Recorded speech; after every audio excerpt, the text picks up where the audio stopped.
Bismillahirrahmanirrahim. Alhamdulillah, wassalatu wassalamu ala rasulillah, wa ala alihi wa sahbihi, wa man wala. Shikues të dashur, assalamu alaikum wa rahmatullahi wa barakatuh. Takohemi në emisionin ton ku jemi duke mësu për shokët e Muhammedit sallallahu alaihi wasallam, për ata burra të veçantë të historisë së njerëzimit, të cilët ishin në shërbim të një pejgamberit të madh, e që padyshim se edhe ne ndihemi krenar që i përkasim të njëjtit ummet bashkë me këta burra të mëdhej. Kemi filluar që të flasim për jetën e më të madhët nga shokët e Muhammedit sallallahu alaihi wasallam, Abu Bekri radhiyallahu anhu. Kuptohet që ne vetëm do të mundohem që të japim një rezume shumë të përgjithshme për jetën e tyre dhe kjo të na shtyjë neve me lejen e Allahut azza wa jall që të interesohemi, të mësojmë, të ndëgjojmë, të lexojmë për jetën e tyre, që pastaj nën hijen e mësimeve që dalin nga jeta e tyre, nga udhëzimet e tyre, nga praktika e tyre, të frymëzohemi që edhe ne të vazhdojmë rrugtimin tonë drejt Allahut azza wa jall me kuptimet dhe me do thot me ecje në rrugën e shokëve të Muhamedit sallallahu alaihi wasallam. Abu Bekri radhiyallahu anhu kishte një veçantë në gjitha aspektet. Pejgamberi sallallahu alaihi wasallam e donte shumë atë dhe nuk ngurante që të tregonte publikisht se sa e don. Dhe gjithashtu pejgamberi sallallahu alaihi wasallam tregoi shumë vlerat të tij, duke treguar se Abu Bekri radhiyallahu anhu ka ndihmuar fenë Allahut azza wa jall me diçka që nuk ka ndihmuar askush tjetër përveç tij. Dhe duke treguar se Abu Bekri është në xhenet, ai edhe një numër i konsideruar shumë i shokëve të tij, e që një pjesë e tyre ishin nga dora e Abu Bekrit që u bën musliman. Gjithashtu pejgamberi sallallahu alaihi wasallam tregoi për Abu Bekrin se është pranë tij si në këtë, po edhe në botën tjetër. Gjithashtu pejgamberi sallallahu alaihi wasallam tregoi për Abu Bekrin radhiyallahu anhu se është më meritori që të pyetet pas tij dhe më meritori që të i pri muslimant në çështjet e fesë, po edhe në çështjet e dunjas. Dhe kjo është çështje që rreth saj gjithë sahabët e pejgamberit sallallahu alaihi wasallam ranë dakord se nuk kish në mesin e tyre askush që krahasoj me Abu Bekrin radhiyallahu anhu dhe me pozitën e tij tek pejgamberi sallallahu alaihi wasallam dhe me veçoritë dhe specifika që i është Abu Bekri radhiyallahu anhu. Për këtë Abu Bekri radhiyallahu anhu ka lejë jetën pranë pejgamberit sallallahu alaihi wasallam, saqë nuk dihet që një sahabi e ka shoqëruar pejgamberin sallallahu alaihi wasallam më shumë se sa Abu Bekri. Dikush ka fal namaz pranë pejgamberit sallallahu alaihi wasallam më shumë se sa Abu Bekri. Dikush e ka njoft Kur'anin dhe i ka njoft qëllimet e fjalëve të pejgamberit sallallahu alaihi wasallam më mirë se Abu Bekri. Do thotë a'lam al-umma, më i ditur i ummetit ka qenë Abu Bekri radhiyallahu anhu, dhe këtu nuk ka fije dyshimi se ka qenë më i ditur i sa i përket Kur'anit, më i ditur i sa i përket dispozitave dhe normave të fesë Allahut azza wa jall. Për këtë edhe tash do të munduam që të fokusojmë te pjesa pas pejgamberit sallallahu alaihi wasallam, Abu Bekri radhiyallahu anhu. Kur Allahu azza wa jall deshe që ta marrë robën e tij Muhammedin sallallahu alaihi wasallam tek ai, dhe këtë e kish paralajmëruar se pejgamberi sallallahu alaihi wasallam do të vdes dhe nuk do të jetë i përhershëm, dhe ju mos gaboni që të hamendeni dhe ta braktisni fenë e Allahut azza wa jall. Kur vdes Muhammedi sallallahu alaihi wasallam, la prapa veti një boshllok shumë të madh. Dhe këtë e dim duke u bazuar në hadithet të shumta të pejgamberit sallallahu alaihi wasallam që Muhamedi alayhi salatu wasallam kishte treguar që fitneja, sprova më e madhe që kam ju godit ju e pas meja është vdekja ime. Sepse njerëzit janë mësuar që e kam qëllimin gjenerata sahabe, ishin mësuar që të jetonin nën hijen e udhëzimeve dhe këshillave të pejgamberit sallallahu alaihi wasallam që Allahu azza wa jall përmes Xhibrilit ndërhynte në kushtimisht në çdo aspekt të jetës së tyre dhe e përmirësonte dhe e kthente ka ajo që Allahu azza wa jall dëshiron. Kur vdes Muhamedi sallallahu alaihi wasallam, boshllëku nuk plotësohet me askënd, ama atë boshllëk të madh kush do të me u mundu spaku me plotësu, apo më mirë më thonë mos me lon që njerëzit të binë në pesimizëm, në mendim të keq, dhe të dorëzohen dhe të braktisin fenë. Allah azza wa jall për këtë kish përgatit një njeri më të po them kushtimisht më të përsosurin, më të gatshëm për një mision të tillë ai është Abu Bekri radhiyallahu anhu dhe pejgamberi sallallahu alaihi wasallam prej momentit që doli nga jeta e kësaj bote, krejt njerëzit shikimin e kishin se Abu Bekri ku është dhe çfarë vendimi dhe çka është duke thonë dhe çka do të veproj. Për këtë Abu Bekri radhiyallahu anhu shkoi e puthi pejgamberin sallallahu alaihi wasallam dhe tregoi që ai ka vdek, ka shku tek Allahu azza wa jall dhe e ka përzgjedh takimin me Allahun subhanahu wa taala. Ne tash e kena mbi supet tona misionin dhe emanetin e bartjes së fesë Allahut azza wa jall, të asaj shpallje që kishte zbrit Muhamedi sallallahu alaihi wasallam dhe për këtë shkak u tregu burri më i madh dhe më guximtari dhe trimi më i madh në kohën e kësaj krize të madhe. Dhe padyshim që u tejkalu me ndihmën e Allahut azza wa jall kjo dhe Abu Bekri radhiyallahu anhu duke mos e varrosur fare as Muhamedit sallallahu alaihi wasallam i mbledhi ato kokat e sahabëve dhe e diskutoi çështjen e udhëheqësisë dhe u zgjedh ai si halife i muslimanëve, padyshim që ai nuk ke që kish dëshirë vetën e tij ta propozoj. Ai e propozoi Omerin apo Abu Ubaida ibn al-Jarrah. Por ata u ngretën dhe thanë në mesin tonë përderisa është Abu Bekri radhiyallahu anhu nuk pranon askush që të dalë i pari që të pri muslimanëve, e për këtë edhe Abu Bekri radhiyallahu anhu dhe u përzgjedh si halife i muslimanëve. U përzgjedh si halife i muslimanëve dhe tash barra e madhe i ra mbi supet e tij. Dhe subhanallah, desha Allah azza wa jall që këtë njeri të madh dhe këtë burr të madh në këtë kohë shumë të vështirë ta sprovoj edhe me sprova tjera. Ai është sprova e atyre renegatëve që dolën nga feja, e pejgamberëve të, domethënë gënjeshtar, e luftrave dhe e trazirave bukur të mëdha që Abu Bekri radhiyallahu anhu u përshkru nga bia e tij Aisha.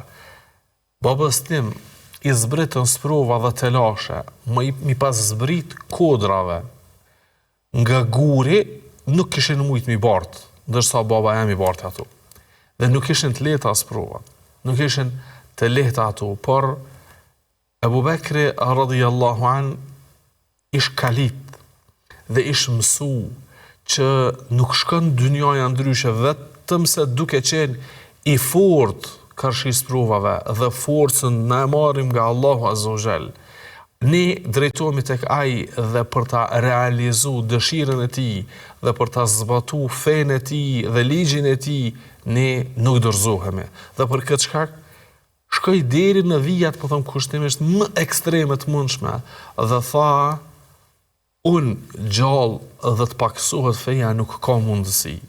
Edhe nëse ndodh kjo, edhe nëse ndodh ajo, nuk ka mundësi të zbrapsemi dhe të lëshojmë pa nga feja jonë. Dhe për këtë gjithë njerëzit e falenderun qëndrimin e tij, sidomos ata të cilët pas një kohe e panë se çfarë vendime të rëndësishme kishte marrë Abu Bekri radhiyallahu anhu. Si në përzgjedhjen e udhëheqësit duke nxitu edhe pse pejgamberin sallallahu alaihi wasallam ende nuk kishin varros, dhe kjo ka një mesazh i qartë që muslimanët nuk bën që të jetojnë pa udhëhec, pa kokë, pa njëri që ja u menaxhon atë në situatën, pa njëri që i prin ata ka mira. Dhe padyshim që në Islam është prej namazit duke fillu, namazi me xhamat, me imam, është shumë herë më i mirë se sa namazi në vetmi, dhe çdo sen tjetër do të kryhet në mënyrë kolektive dhe xhamatore që njëri të mos ketë hapësirë që të largohet nga xhamati, ku është rahmeti dhe mëshira dhe dora Allahu subhanahu wa taala. Abu Bekri radhiyallahu anhu tregoi këtë praktikisht. Dhe kjo ke kuptimi sakt që e kishë mësu nga shoqërimi i gjatë me Muhammedin sallallahu alaihi wasallam, dhe pastaj Allahu azza wa jall përmes tij i zgjedhë gjitha problemet dhe i qartësoi gjitha paqartësitë dhe Abu Bekri radhiyallahu an ka ai i cili ka shkak dhe faktori stabilitetit në kohën e trazirave, të mëdha. So që hipotetikisht të themi, nëse gjithë sahabët ata të bashkum ishin ballafaqu me sprovat të cilat u ballafaqu me to vet Abu Bekri radhiyallahu anhu, kishte qenë problem që ata kishin mujt me ranë një fjalë goje dhe një ujdi, ashtu siç ra Ebu Bekri dhe mori vendime që ndoshta shiheshin të vështira, por ai ato i lehtësonte duke u mbështetur Allahut Azza wa Jall dhe duke kërkuar ndihmën e tij dhe duke qenë i bindur dhe duke këmbgul se feja është e Allahut Azza wa Jall, përderisa ne ja dëshmojmë atij se jena të gatshëm për këtë fe me sakrifikuar çdo gjë, Allahu Azza wa Jall e zbret ndihmën e tij dhe e zbret do të thotë suksesin mbi ne dhe triumfoj me lejen e Allahut subhanahu wa taala. Dhe vazhdoi khilafeti i Ebu Bekrit radhiyallahu anhu të jetë në kohën më kritike të mundshme, apo pas vdekjes së Muhamedit sallallahu alaihi wasallam, mërzia dhe pikëllimi ka shumë i madh, dhe në kohën e mërzisë dhe pikëllimit njerëzit nuk janë të gatshëm që të miren me ballafaqime, me mbrojtje të kufeve, me ekspedita, me lufta dhe kështu me radhë, por ai i bindi ata se duhet që të mireshin, sepse nuk jemi nga ata të cilët për një fatkeqësi dorëzohemi dhe pas një fatkeqësie thyhemi dhe pas një sprove i çojmë durt nga feja e Allahut Azza wa Jall. E dëshmoj këtë ai vetëm me seriozitetin e tij dhe ndikoj që të tjerët të bindeshin se rruga që Ebu Bekri radhiyallahu anhu ka zgjedh është rruga e saktë dhe është e vetmja rrugë e saktë. Për këtë qysh në kohën e në muajt e parë ai ka i gatshëm që të nis ekspedita, që të nis luftra, që të bëjë do të thotë ndryshime rrojësore tek shtresat e njerëzve të cilët ishin dobësu dhe mendonin se çysh kanë me jetu pas vdekjes së Muhamedit sallallahu alaihi wasallam, gjitha këtu i muri përsipër ai dhe u ballafaqu me tu vetëm që të tregoj praktikisht se çfarë njerëz dhe çfarë burrash ka eduku dhe ka përgatit Muhamedi sallallahu alaihi wasallam. Khilafeti i tij, udhësia e tij është e shkurt, 2 vite e 3-4 muaj, domethënë, aqke, jo më shumë. Po ngjarjet dhe ndodhit që ndodhen në këtë periudhë të shkurtër ishin aq të mëdha sa që jepen kohje historisë islame pas tij deri po them kushtimisht deri qindra vite pas vdekjes së tij radhiyallahu anhu. Për këtë Ebu Bekri radhiyallahu anhu krahas asaj që pa pikë dyshimi ishte sahabiju që më shumë t'i u mërzit me vdekjen e Muhamedit sallallahu alaihi wasallam dhe mësuroni e përjetoj, sepse ai nuk dinte ndryshe vetëm se të jetë krah i djathtë i pejgamberit sallallahu alaihi wasallam në çdo situatë, megjithatë bashkoi mes menaxhimit të pikëllimit dhe mërzisë dhe ecjes për realizimin e qëllimeve dhe mos zbrapsjen dhe mos dorëzimin dhe mos dobësin, po them kushtimisht apo në këtë mision dhe në këtë rrugë. Nga kjo të dashur shikues po e kuptojmë se jeta e kësaj bote neve na bart nga dallga të ndryshme prej po them kushtimisht mirësive në fatkeqësi, prej rahatis në telashe dhe kështu me radhë, ai që ka kuptuar qëllimin e jetesës, ai që ka kuptuar pse jeton dhe pse frymon, e kupton qartazi se në çdo situatë ti mundesh me bë kompromis me çdo gjë përveç fesë. Krejt tjerat kanë mundësi që ose kanë hapësirë të pranojnë të kompromis, por te çështja e fesë nuk pranon kompromis. More të ndodh ajo fatkeqësi në shëndet, apo kjo në familje, apo ajo dhe kjo, besimtari i lidhur me Allahun Azza wa Jall nuk ka rrethana në të cilat çon dorë nga feja e Allahut. Allahu na ruaj. Për këtë shkak, nga kjo duhet me kuptu stabilitetin. Në atë se të dim se çfarë begatie na ka dhënë Allahu Azza wa Jall që na ka bërë musliman. Çfarë nimete i pakrahasueshëm me nimete tjera është udhëzimi. Ky besimtar apo kjo besimtare, si shka keni sprove, si shka keni presioni, si shka keni kërcënimi, si shka keni joshjeja, a e lën fenë Allahut Azza wa Jall? A pranon kompromis? Jo. Po ka ndodh kjo, atë ka ndodh musibet, fatkeqësi më e madhe se sa me vdek pejgamberi sallallahu alaihi wasallam? Jo. A ke pas të dikon më të afërt se sa Ebu Bekri Muhammedin sallallahu alaihi wasallam? Jo. A e ka dosh dikush dikën që ka dosh Ebu Bekri Muhammedin sallallahu alaihi wasallam? Jo. Megjithatë duhet besimtari me ditë se krejt këto janë sprova që synimi i tëra është ty me të kthy dhe me të afru tek Allah azza wa jall, me të shty drejt tij subhanahu wa taala, e jo mu thy. Allahu azza wa jall më shumë ti i ka sprovu pejgamberët, e pse i ka sprovu më shumë ti pejgamberët që i ka dashur? Për shkak se me kuptu ata ligjin e kësaj dhunjaje. Në dhunja ka rahati veç kur lidhesh me Allahun, kur je në shërbim të fesë të tij, kur je duke adhuru atë, kur je duke qenë aty ku ai dëshiron ti me qenë. Për ndryshe, gjitha tjerat janë mashtruese dhe të largojnë nga ky qëllim dhe nga kjo pikë finale që duhesh ti me synu dhe me arrit. Për këtë Abu Bekri radhiyallahu anhu është shembull konkret që na nevojitet neve vazhdimisht në jetën tonë se mos u dorëzo dhe mos u the në sprova dhe në telashe. Sa do të mëdha që t'jenë ato, mbaje në veti, menaxhoje të mbrëmshmën dhe në të jashtëmën tonë mos u dorëzo, sepse besimtari nuk dorëzohet. Besimtari kur nuk çon dorë nga ecja drejt synimeve dhe aspiratave që ja ka vendosur vetes së tij, e që në kulm të tëna, në krye të tëna është me realizu adhurimin ndaj Allahut azza wa jall dhe krenarin që duhet ta ketë një besimtar në jetën e kësaj bote. Krenaria e besimtarit është si shkak i lidhjes së tij me Allahun azza wa jall, si shkak i nënshtrimit ndaj tij dhe përbuzja ndodh vetëm kur ti e lën këtë rrugë.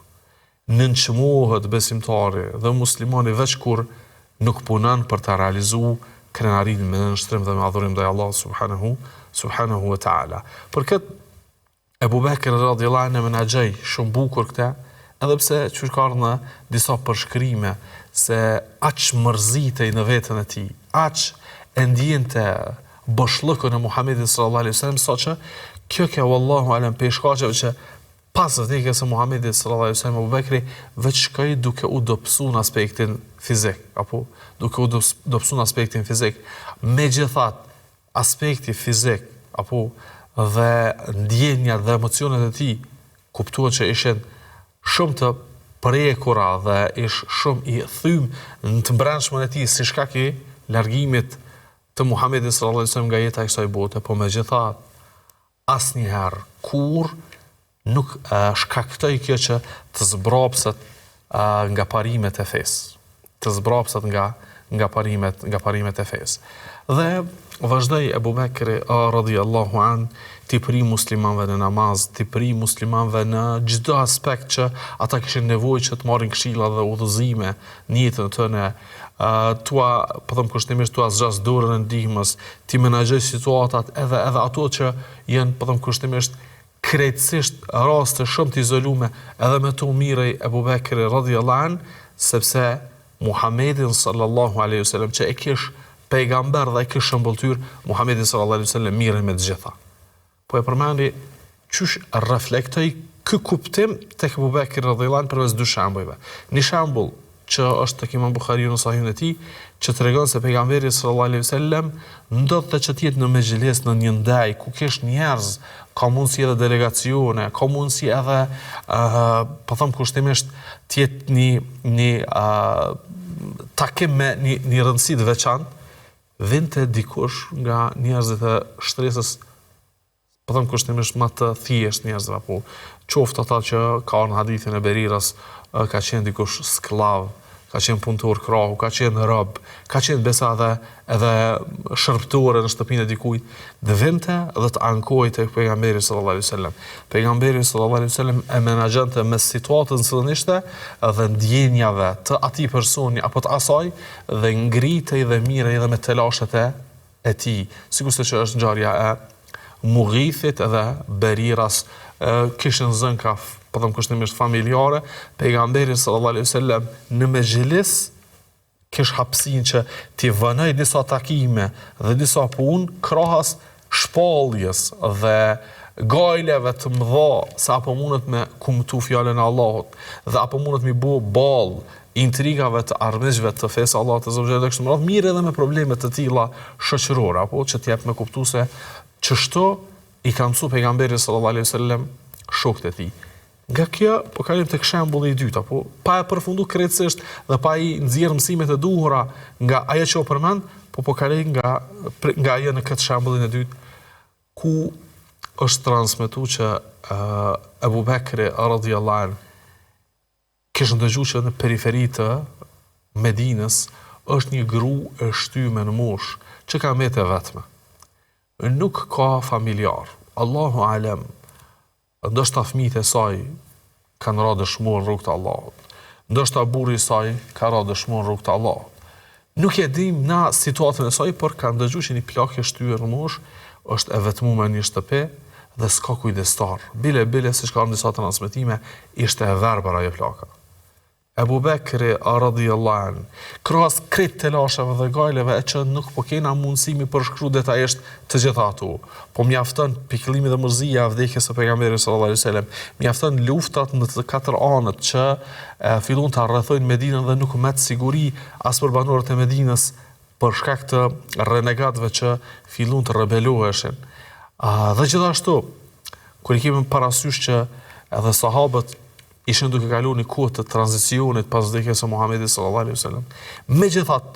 Me gjithë këtu rrethana të vështira, transmeton Omeri radhiyallahu anhu, për cilë Omeri radhiyallahu anhu thot, e vërejta që Abu Bekri po dalin nga namazi I sabahut, po shkon në shtëpinë e tij dhe pastaj po dal nga shtëpia, po ecë në periferi të Medinës. Tek një shtëpi sikur e braktisur. Po qëndron pak dhe po kthehet. Herë po bërë diçka me veti, e herë po nxjerr diçka prej aty, thash, çudi puna e Abu Bekrit. Çka është kjo? Me çka po mirët? Te kush po shkon? Thot Omer radhiyallahu anhu nga Kurreshtja. Shkova një ditë pas tij dhe vëzhgova se ku po shkon sakt. Dhe pasi që doli Abu Bekri dhe u kthy, unë e trokita derën dhe më tha dikush hën. Dhe një përlaake shtyr moshë shtri, e cila ishte verbër. Dhe më tha kush je? Tha I thash, jo, unë nuk po tregoj kush jam, po ky që ke pak para meje, kush është? Tha, wallahi, tha, nuk e njeh kush është. Tha, po ka kaq dhe kaq kohë që çdo ditë vjen në mëngjes. Unë e kam një dele dhe një dhi, I miel ato, dhe qumshtin tëne më afron mu, dhe nëse kam ndaj nevojë, më ndihmon, thot dhe pastaj del. Edhe unë jam shumë kurrështor me ditë kush është ky njeri që po vjen çdo ditë në kohë të sabahut, që tani unë komplet ditën po e kam një farforme marr po më shkan. Omeri radhiyallahu anhu e kapi mjekën aty dhe filloi me çaj dhe tha: "Laqad at'abta man ba'daka Abu Bekr." O Abu Bekr ti ki ik aq larg dhe ke shku aq para, saqë kush ka marr pas teje I ke lodh, po them kushtimisht, s'ka kush që të arrin. Ç'do të thotë? Me krejt këto angazhime, Abu Bekri radhiyallahu anhu mirej edhe me, po them kushtimisht me plakat e vetme që jetonin në Medinë, të vetmuarat në Medinë dhe I krynte edhe ato në shërbim, sepse ai dinte që çështoj ka mësuar Muhamedi sallallahu alaihi wasallam. Muhamedi sallallahu alaihi wasallam ka qenë ai që boshllëku I tij nuk plotësohet jo me Abu Bekrin dhe me Omerin, po me krejt njerëzimin. Po megjithatë, a duhet me u dorëzu? Jo. A duhet me heq dorë? Jo. Duhet me u mundu, me u përpjek, me jap maksimumin, e padyshim që Allah azza wa jall siç thot: "Walladhina jahadu fina lanahdiyannahum subulana wa inna Allaha la ma'al muhsinin." Ata që përpiqen, mundohen që të arrijnë tek ne, apo kemi ja u lehtësuar rrugët atyre. Dhe me të vërtetë Allah azza wa jall është me bamirësit. Abu Bekri mundohej, përpiqej dhe padyshim që e kish arrit ato që e synonte. Shikues të dashur, mësimet nga jeta e Abu Bekrit radhiyallahu anhu janë të shumta, e që janë të jetë të rëndësishme për ne, por ne do të munduam që t'i marrim edhe disa këshilla praktike nga fjalët e tij dhe po them kushtimisht ta përmbledhim jetën e tij në këtë emision. Allah azza wa jalla më së miri, pas një pauze rikthehemi që të përmendim edhe disa fjalë të tij.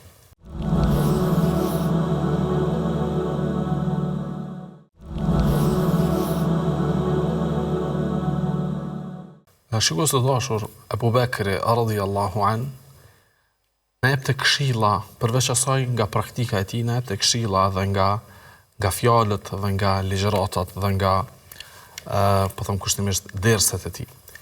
Abu Bekri radhiyallahu anhu shquhej që nuk fliste shumë. Shumë meditonte, shumë vepronte, pak fliste.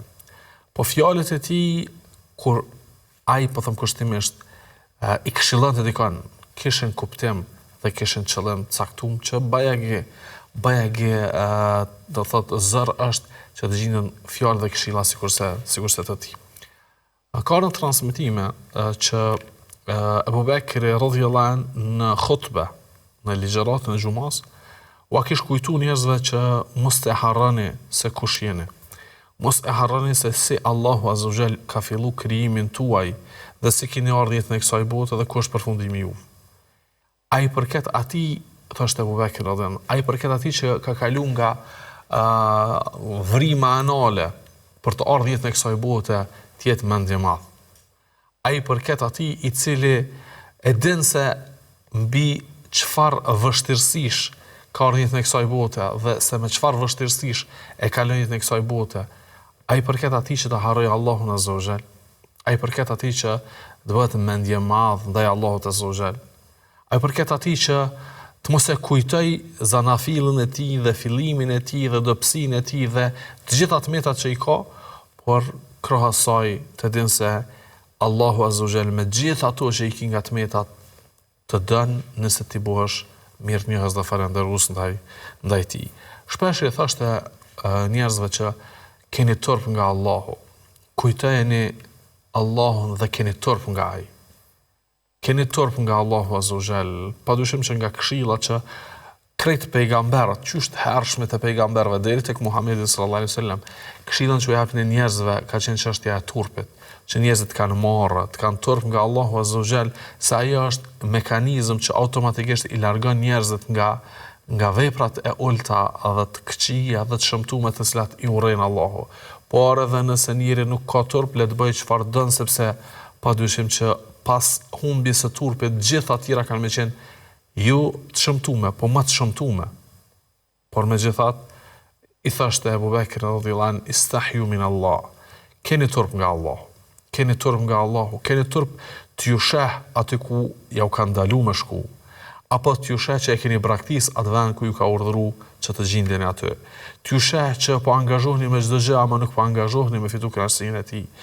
Nëse ju sheh Allahu Azza wa Jall që jeni duke ecë drejt hidhrimit të tij dhe ju ka ndaluar nga ajo, dhe jeni duke braktis rrugën që çon drejt kënaqësisë së tij, let ju kapni një turp dhe një marrë që shkakton kthimin në origjinë dhe në esencë dhe në bazë. E padyshim që thoshte se ai që e njeh Allahun Azza wa Jall, padyshim që ka një turpru atij.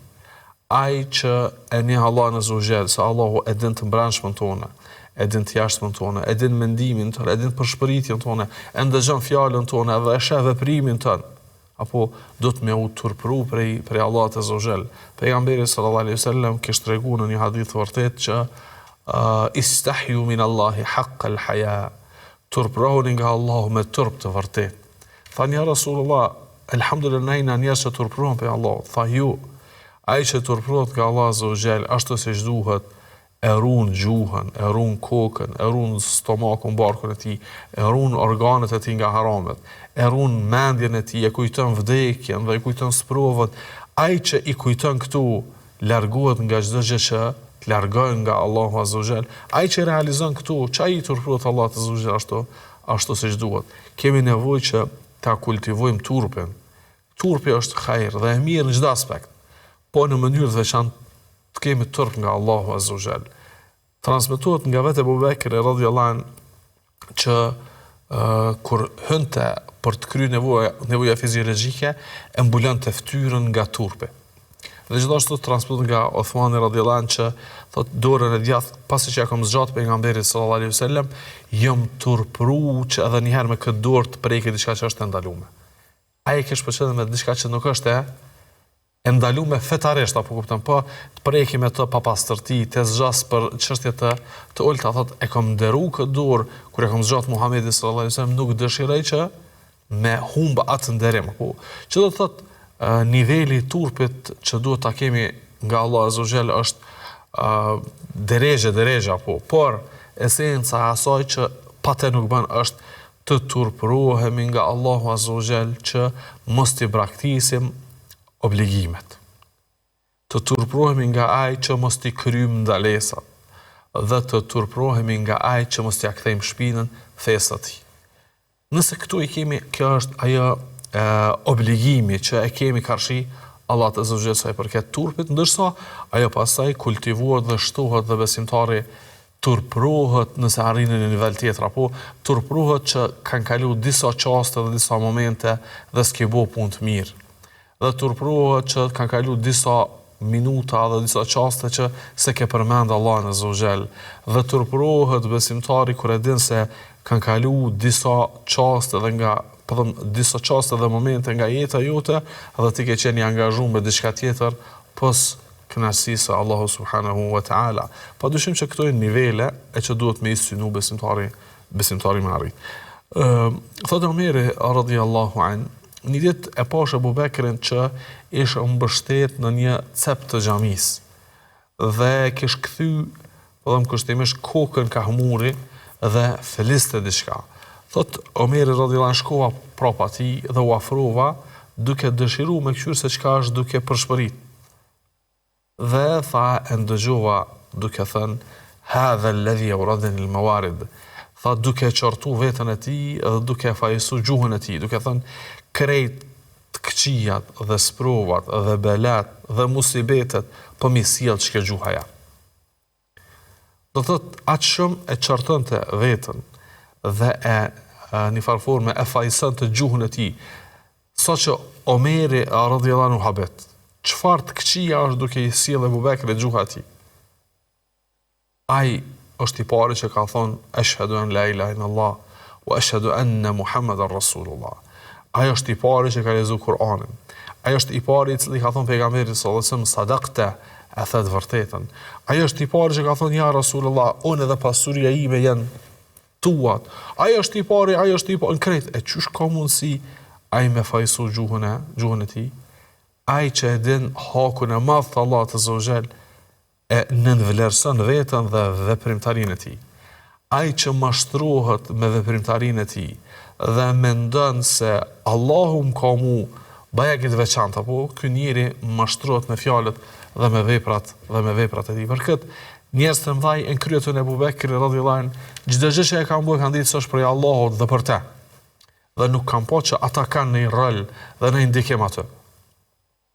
Dhe për këtë e dinte se gjuha ka mundësi krejt që ato vepra t'i prish, krejt ato sevape ti shkatërën dhe ti asgjësën. Nëse Abu Bekri radhiyallahu anhu është tut nga gjuha e tij, që është halli me ata që se kanë arrit garancën që e ka arrit Abu Bekri, dhe se kanë arrit shoqërimin që e ka arrit Abu Bekri, dhe se kanë arrit nivelin e vetë llogaritjes që e ka arrit Abu Bekri, megjithatë gjuhën e tyre nuk e llogarisin, megjithatë gjuhën e tyre nuk e ndalin, nuk e stopojnë dhe mundohen që çdo veprim dhe çdo fjalë me arsyetu. Padyshim që kemi nevojë me i rishikuar edhe një herë fjalët dhe ato që i nxjerrim nga goja jonë që a janë për apo janë kundër nesh. Abu Bekri radhiyallahu anhu, siç ka në transmetim nga ai, thoshte لو رأيت شاربا أو سارقا لأحببت أن يستره الله. Thot, kisha pas dëshirë që me bu me mduhet dikun me pa dikën që është të boni haram. Qoftë që ka pi alkool, qoftë që ka vjedh, qoftë që ka boni një gjuna nga gjunat të mëdha. Kisha pas dëshirë që Allah me mbulu. Ju mu gëzuën e që zbulova. Ju mu gëzu që edhe kë, po thëmë kushtimisht uzan me një gjuna. Jo. Kisha pas dëshirë që Allah me pasë mbulu. Allah azza wa jalla është mbulues. Për emrave të bukur është sitir apo satir. Ai që mbulan, apo Allahu është mbulues dhe e dën mbulesën për besimtarët.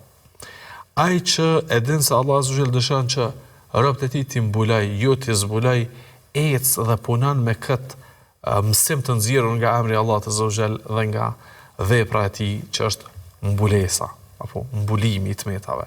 Për këtë Abu Bekri praktikisht është se shumë kisha pas dëshirë që edhe nëse e shoh, edhe nëse ndëgjoj diçka, kisha pas dëshirë Allah më ja pas mbulu ato që mos t'i shohun, po të vazhdoj me mendimin e mirë për musliman, të vazhdoj me atë aspektin e vlerësimit të çdo njëri nga muslimanët dhe thoshte në një fjalë të tij tjetër se po nëse dikujt ja drejtoj gishtin se ti je i keq ose ti je fajtor, friksohem që Allah ka më sprovu me të njëjtën. Ka më sprovu Allah azza wa jall me të njëjtën. Për këtë kur Allahu azza wa jall të jap një të mirë, falenderoj atë.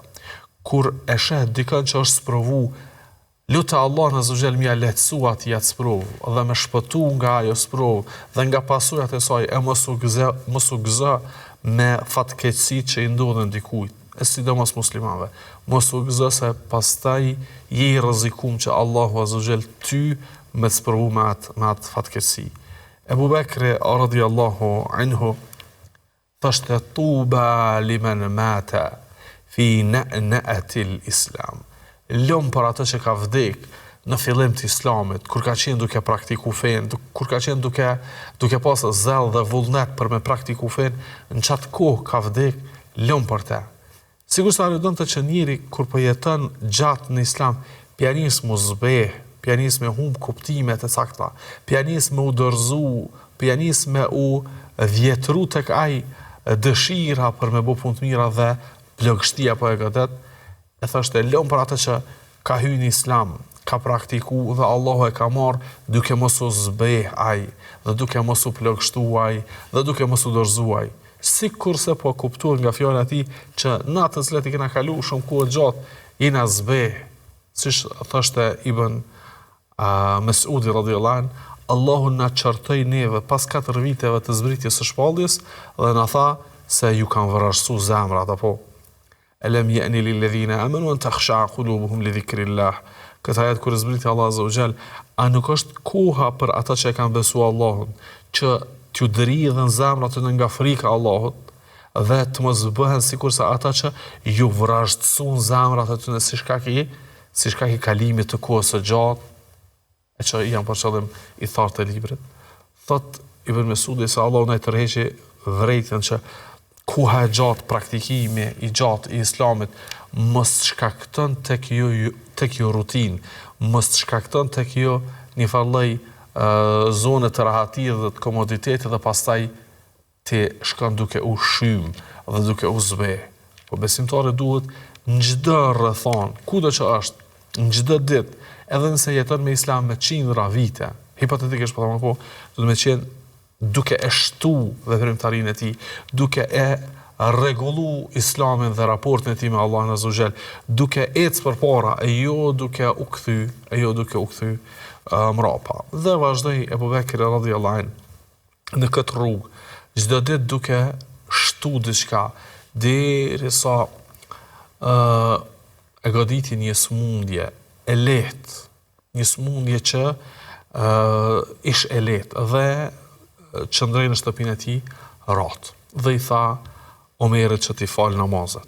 Dhe njerëzit që kanë e vizitonin dhe thonin, ja khalife të Rasulillah, o khalifi muslimanve, o trashëgimtari pejgamberit sallallahu alaihi wasallam, ti kime te i kalu letë këtë sprovë.